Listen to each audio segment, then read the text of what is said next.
Hello and welcome. I am Enigmius, and this is episode 12 of the Ultimate Feed the Beast Reloaded, part 2 of our Testificate mega builds. We're picking up where we left off in the last episode. We got the first floor in and kind of started messing around with different ideas. We've got the purple lamps out. One of the things that I found out is that I didn't need the logs underneath the lamps in order to preserve the doors as valid doors to allow the Testificates to breed. So I got rid of those, and I would much rather what I've got now, which is the suspended lamps and nothing underneath, than have any kind of lamppost or anything of the sort.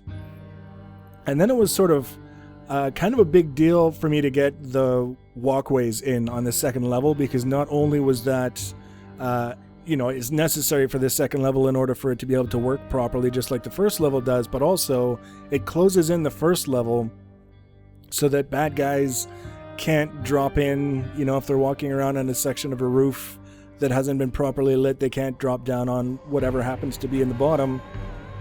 And also it just sort of let me fiddle around with some of the aesthetic ideas that I had in mind, namely the glass walkways and then just a cobblestone border around the outside edge. It's not really happy with the way the cobblestone is looking, but I don't really think going and changing all of it now is the right idea. I think what I'll end up doing is using some brick trim, some stone bricks or something of that nature, just to kind of give it a bit more refined detail as opposed to just this really coarse one-dimensional sort of color from the cobblestone. It's not one-dimensional, but you know what I mean. It's just gray. That's really all it is. Just like the first level, the wooden fences to keep the Testificates from wandering off. I don't want to have to be coming over here with a portal gun every other day, rounding up all the Testificates who tried to escape. But we're calling it just a safety fence and not like a prison fence, because that would be bad for morale, I think, calling it a prison fence. We want this to be a happy place. So once everything is in place, the walkways are done, I basically wanting to make sure that I'm duplicating the floor plan from below, because otherwise we could be missing out on breeding opportunities. But also one of the things that came to mind is here I am doing all this work duplicating floor plans, and I don't even know if the first floor is going to be the kind of thing that the Testificates are going to want to work with. So I kind of got all this figured out, got the the birch caps on the top. I was thinking about getting cobblestone and realized I was out of cobblestone, but what I did have in my bags was a portal gun and the will to use it, so the abductions began. Now this is the first village that I came across in this world. The Testificates are running for me, it seems like. They're not really, but it just seems like they are. Here's our first victim. That guy just sort of ran after his friend. This guy's kind of looking at me. Please, mister, don't take me. And, trying to balance the enthusiasm of shooting portals underneath these guys and capturing them with realizing if I take all of the Testificates out of this village, it won't repopulate. There has to be at least 2 here who recognize that there's another Testificate with them in order for them to repopulate. So basically that guy, he earned his freedom, he got away, slammed the door in my face. It was time to move on to the next village, which is the desert village. Trying to get these guys, they're both hiding, taking cover, smart little bastards, but then one guy decides to volunteer himself. Not sure that was the brightest idea, but turns out it was actually for the best, I think. This guy's hiding in the garden, he knows the score, he knows how this works. And then these guys kind of made easy targets a little bit. But again, not wanting to decimate the population of the entire village, it was time to go back and see whether or not they liked their accommodations, which, from all the sex going on in the one building in the first night, there's the first little babby Testificate, and he's actually a Mistcraft Testificate. You can tell by the purple robes, and he's the only one who's got the dick nose out of all of the different models for the Testificates. So that was pretty gratifying that the one kind of Testificate that I wanted was the first one born.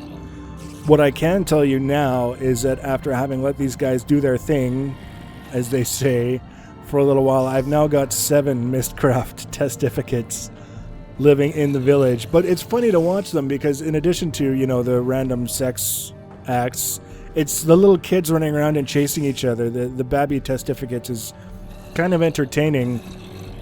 But more importantly, they're breeding, but I wanted to make sure that the doors are kind of set up, which means there should be a lot of Testificates here eventually at some point. I can tell you again that yes, there are quite a lot of them. They keep breeding anywhere, man. It's not just nighttime.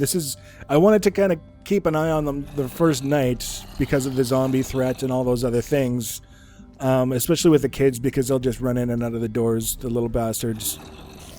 But the following day as well, this guy's hungry, offering emeralds for steak. The following day, out in the courtyard, they all sort of left the house and ran out into the courtyard, and everything was the same. The sex in the streets, just like nothing had happened. But you'll see, they started spawning iron golems, which was fantastic because I didn't really think that I would be able to safely set up a Steve's Cart arrow cart here to fend off zombie sieges without having stray arrows killing Testificates. That would have been sort of like the worst case scenarios. The defense mechanism does more harm than good. But we've still got babbies running around. The iron golems, we're up to a total of 7 iron golems now in the village. Just FYI. Things just exploded. We've got 3 apiarist Testificates, the 7 Mistcraft Testificates, 7 iron golems, bunch of the Thaumcraft Testificates. There's at least 3 of those guys. And you see, I haven't even finished putting in all of the doors. I just kind of put in doors with what I had for materials, and that's how it is. And now you can see, actually, if you watch the courtyard in the back, they're just all over the damn place. So it's good. It's working. And now I figured based on that, I could realistically not even add any more Testificates, and I think I would be okay. I would be able to do the things that I wanted to do with the project from the beginning, which is have an accessible place where I can go and trade stuff to get emeralds and then be able to spend the emeralds on stuff that I want, specifically Mistcraft pages. So we're good. But as a project, I can't invest this much time into something and then leave it looking so blah, because it's flat, it's gray, white, and birch. I know birch isn't a color, but you know what I mean.